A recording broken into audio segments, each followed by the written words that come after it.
ख़वातीन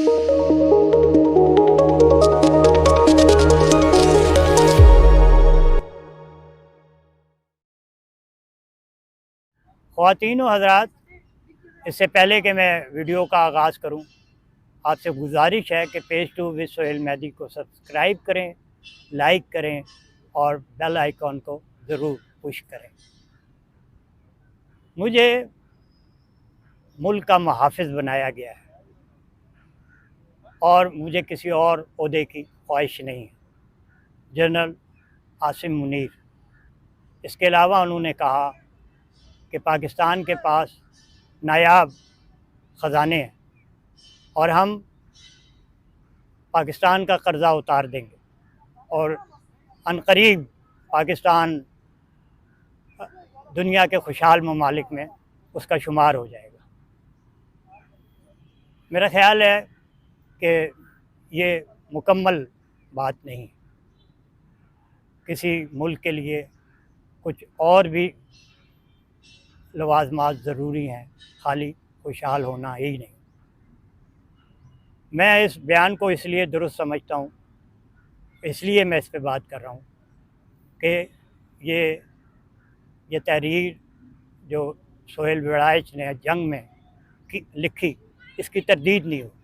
जिसकी तरदीद होनी थी वो कर दी गई। हम देखते हैं कि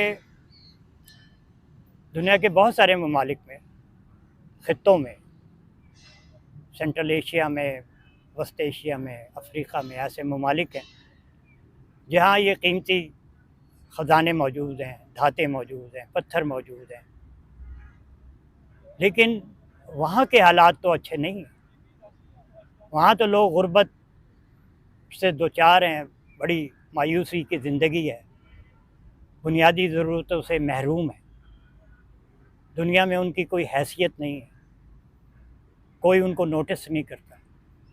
मौजूदा जो इर्तिक़ा है, जो तरक्की है, वो उसमें वो बहुत पीछे रह गए। ये मिनरल्स जो हैं उनके कोई काम नहीं आए। अरब ममालिक जो है मशरिक़ वस्ता में चंद ममालिक, वहाँ जो तेल दस्तयाब हुआ है ज़मीन के नीचे से, उनसे ज़रूर वहाँ कुछ खुशहाली आई है, लेकिन उनके नज़दीक ही एक छोटा सा इसराइल है। ये सारे ममालिक उससे खौफज़दा रहते हैं।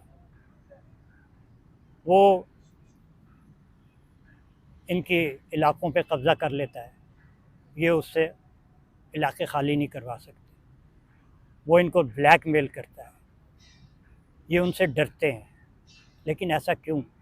वहाँ तो कोई ऐसा ख़जाना नहीं है, क्योंकि वहाँ उसकी वॉर मशीनरी है, वो असला बनाता है, दुनिया में एक्सपोर्ट करता है, वहाँ सनतें कायम हैं, और दुनिया में मुख्तलिफ़ अशिया जो है वो प्रोड्यूस करता है। दुनिया का एक अहम मुल्क है। वहाँ का ये जो तजर्बा गाहें हैं, जो लेबॉर्ट्रीज़ हैं, वहाँ तहक़ीक़ होती है। वो उसके ज़ोर पे अपने इर्द गिर्द जो ममालिक हैं उनको डिक्टेट कराता है। और ये ममालिक जहाँ ख़जाने हैं, तेल का ख़जाना है, इससे हासिल होने वाले अरबों डॉलर हर नए आने वाले अमरीकी सदर से अपनी सिक्योरिटी के नाम पे अरबों रुपए का असला ख़रीदते हैं, जो इन्होंने आज तक कभी चलाया नहीं। ये इनके पास पड़ा पड़ा आउटडेटेड हो जाता है। इसी तरह अफ्रीका के ममालिक जो हैं, जहाँ ये बहुत ज़ख़ायर हैं, उनसे भी दुनिया के ताकतवर ममालिक जो हैं ज़बरदस्ती ताकत के ज़ोर पे ये जो ख़जाना है, मिनरल्स जो हैं, ये धातें जो हैं, ये पत्थर जो हैं, वो छीन लेते हैं और बहुत अर्ज़ा कीमत पे लेके चले जाते हैं। उनको भी कोई पूछता नहीं। वहाँ के भी हालात जो हैं कोई अच्छे नहीं हैं। तो इससे हमें पता चलता है कि ये खाली ख़जाना काफ़ी नहीं। फिर ये ख़जाने तो एक तवील अरसे से ज़मीनों में मौजूद हैं, कभी किसी ने इनकी तरफ नोटिस ही नहीं किया, ये कीमती ही नहीं हुए। फिर अचानक क्या हो गया कि ये बहुत कीमती हो गए। क्यों कीमती हो गए ये? तो हम देखते हैं कि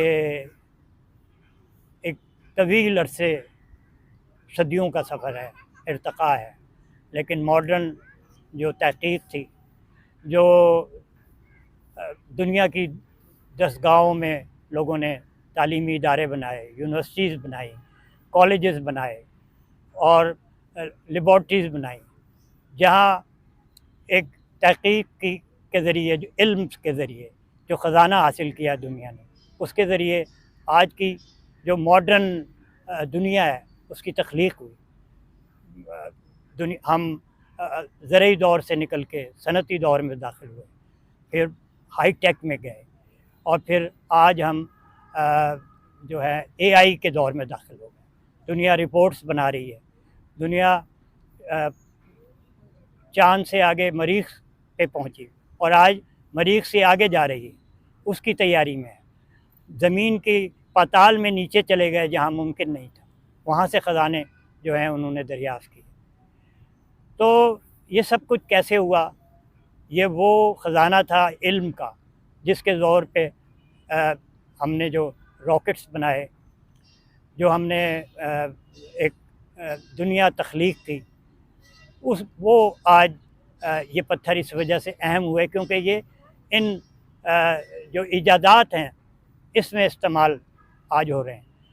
तो ये कहना मैं जो बार बार इस बात की तकरार कर रहा हूँ कि अगर पाकिस्तान ने दुनिया में कोई अहम मुल्क के तौर पे पहचाना जाना है, तो फिर हमें अपना तालीमी निज़ाम ऐसे खतूत पे इस्तवार करना पड़ेगा कि जहाँ तहक़ीक़ हो, हम अपनी तजुर्बा गाँव में कुछ ऐसी चीज़ें दरियाफ़्त करें जो दुनिया में उसकी अहमियत हो, लोग उसको तस्लीम करें, हम दुनिया के इल्म में इजाफ़ा करें, हमारे दरसगाहों से पढ़ने वाले बच्चे जो हैं उनको दुनिया में एक्सेप्ट किया जाए, हमारी डिग्रियों को एक्सेप्ट किया जाए, यहाँ से फ़ारुग़ तहसील लोगों को दुनिया में बेहतर जगहों पे, अहम जगहों पे मुलाज़मतें मिलें।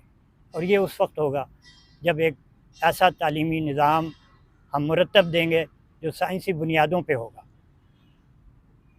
इसके अलावा जब तक हम कोई ऐसा सनती निज़ाम तरतीब देने में कामयाब नहीं होंगे कि हमारी अशिया जो है दुनिया में ख़रीदी जाए, हम ऐसा अदालती निज़ाम अगर हम बना ना सके कि आम आदमी जो है उसको रिलीफ मिले, ऐसी कानून साज़ी करने के लिए हमने पार्लियामेंट में कानून साज़ी या कानून ना बनाए जिससे आम आदमी को जो है वो आज़ादी मुयस्सर हो, क्योंकि दुनिया देखती है कि हमने मुख्तलिफ़ जो अपने शोबे हैं उनको किस तरीक़े से उस्तवार किया है। जब ही जाके हमारे बारे में फ़ैसला होता है कि हम दुनिया की, आज की मॉडर्न दुनिया में हमारी क्या है, क्या हैसियत है। तो ये बात इसलिए मैं कह रहा हूँ कि आपसे जो मंसूब बयान है वो कि मुझे इस मुल्क का मुहाफ़िज़ बनाया गया है, तो यकीनन एक मुहाफ़िज़ के तौर पे तो फिर आपकी ज़िम्मेदारी है कि हमें इन तमाम शोबा ज़िंदगी में यकसां तरक्की करनी है, खाली ऐसे मिनरल्स पे इन्हिसार नहीं करना। अब हम अपनी दूसरे टॉपिक की तरफ बढ़ते हैं। जब भी पाकिस्तान में कभी सिविल और पॉलिटिकल सेटअप बना है तो हम देखते हैं, हमारा मुशाहिदा है कि जो ही इसके क़याम के साथ ही जो मिलिट्री इस्टेब्लिशमेंट है उसके साथ उसके इख्तलाफात शुरू हो जाते हैं और इसकी बुनियाद इन इख्तलाफात की फ़ौजी इस्टेब्लिशमेंट ही रखती है। फिर 2.5 से 3 साल के दरमियान वो सियासी हुकूमत जो है वो फ़ारिग कर दी जाती है। इस दफ़ा भी जब शहबाज हुकूमत बनी तो हमने इस तरह की सरगोशियाँ सुनी कि फ़ौज जो है वो शहबाज हुकूमत से मुतमईन नहीं है, और क्योंकि परफॉर्मेंस जो है वो बेहतर नहीं है, मुल्क जो है वो तरक्की नहीं कर पा रहा। लेकिन ऐसा भी हुआ कि जो इस हाइब्रिड निज़ाम के बनाने वाले हैं, तश्कील करने वाले हैं, जनरल आसिम मुनीर की तरफ से एक लेवल पे ये कहा गया कि वो इस हुकूमत से, इसकी कारकर्दगी से मुतमईन है। और सोहेल वड़ाइश के इसी कॉलम में जो उन्होंने वहाँ ब्रसेल्स में तकरीर की, उसमें लिखा हुआ है कि जनरल साहब ने ये कहा कि शहबाज हुकूमत जो है वो दिन रात काम कर रही है, बहुत अच्छा काम कर रही है, और जंग के दौरान जो उन्होंने एफ़र्ट्स किए हैं, अगर उसको क्रेडिट ना दिया जाए तो ज़्यादती होगी। उनका क्रेडिट जो उनका बनता है वो हमें देना चाहिए। इस हद तक तो ये सिस्टम जो है वो कंफर्टेबल महसूस करता है।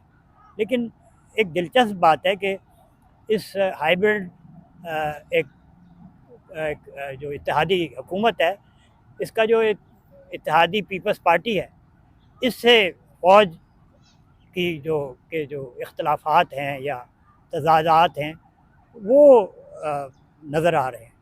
मसलन 18वीं तरमीम जो कि एक तवील अरसे से इस्टेब्लिशमेंट चाहती है कि इसमें तब्दीली आनी चाहिए। पीपल्स पार्टी 18वीं तरमीम की हिमायत में जो है वो उससे इख्तलाफ करती है। फिर हमने देखा कि 26वीं तरमीम में भी जिस तरह इस्टेब्लिशमेंट चाहती थी उसको करवाना, वो ना हो सका, और उसकी वजह भी पीपल्स पार्टी बनती हुई नज़र आई। फिर हमने देखा कि एक मंसूबा जो कोई मुशर्रफ दौर से उस पर काम हो रहा है, अब जो चोलिस्तान में जो फार्मिंग है, कॉर्पोरेट फार्मिंग, उसके हवाले से पीपल्स पार्टी और फ़ौज आमने सामने आ गई, और यहाँ तक कि इस मुखालफत के बायस ये जो मंसूबा है उसको शेल्फ करना पड़ा। फिर कुछ अरसे के बाद, क्योंकि ये थोड़े से वक्फे के बाद ये सारे वाक़यात इस दौरान हम रूनुमा होते हुए देख रहे हैं।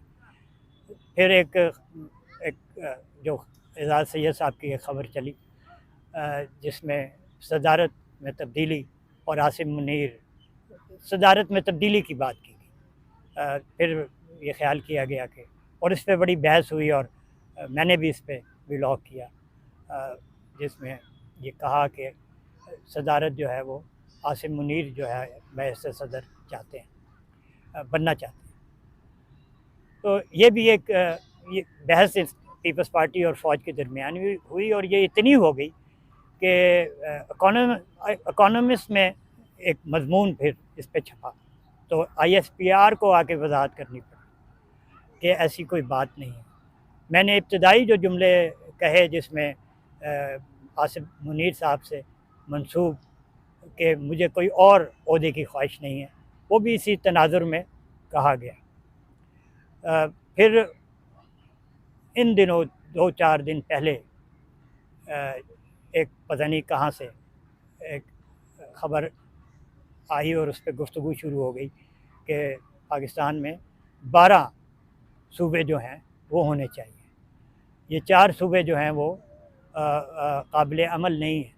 इस पे फिर हम देख रहे हैं कि पीपल्स पार्टी और फ़ौज जो है आमने सामने खड़ी हो गई, क्योंकि पीपल्स पार्टी सिंध में को तकसीम नहीं करना चाहती, क्योंकि अगर ये डिवीज़न हो गई, कराची उसके हाथ से निकल गया, क्योंकि उसकी फॉलोइंग अंदरून सिंध है, तो फिर उसके पास रह क्या जाएगा। तो वो एक इमोशनल नारे के तौर पे इस पर उन्होंने रद्द अमल भी दिया। मैं एक अपना मुशाहिदा आपसे शेयर किया है कि इस जो मौजूदा सेटअप है, यहाँ एक इत्तेहादी जमात से मौजूदा इस्टेब्लिशमेंट के जो हैं वो उलझन जो है वो नज़र आ रही है। बहुत बहुत शुक्रिया।